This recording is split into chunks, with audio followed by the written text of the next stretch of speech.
pushing. And I know the ways of this world have been designed to destroy you, to make you feel like it's all over, to make you feel like I don't have to take this as a child of God. But God told me to tell you here that weeping may endure for a night, but joy comes in the morning. You're almost at your miracle. You're almost at your blessing, but you gotta push a little harder. In my closing here tonight, the decision that you make tonight concerning your spiritual journey, where do you go from here?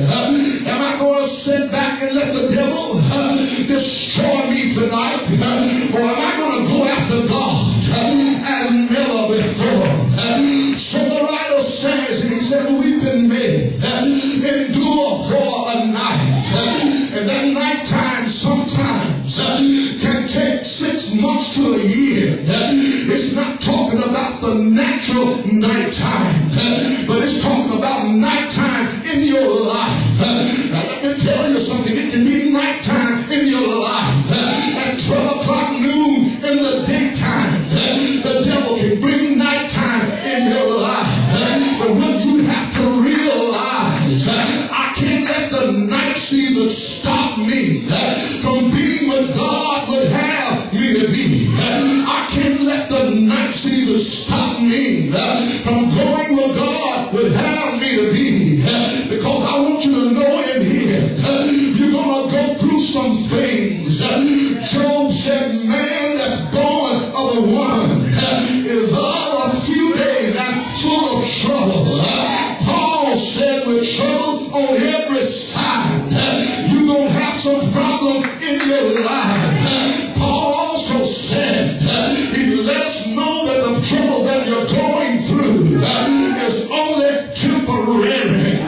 But he said in 2 Corinthians 4 and 17, for our light affliction, which is but for a moment, worketh for us a more far exceeding and eternal weight of glory. What are you saying, preacher? It's just temporary.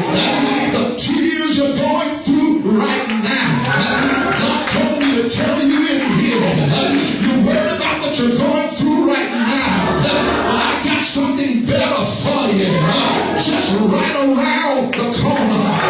He said, our light afflictions are just for a moment. Let me tell you something, my brother and my sister. We put too much emphasis on our problems. We glorify our problems too much. We glorify our circumstances too much. Do I have a witness in here? Paul said in verse number 18 of 1 Corinthians, for the things which are seen are temporal, but the things which are not seen are eternal.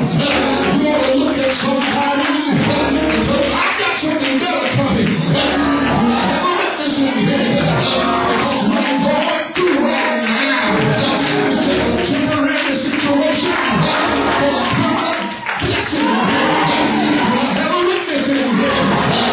Paul said in Romans 8 and 18, for I reckon that the suffering of this present time are not worthy to be compared with the glory which shall be revealed in us.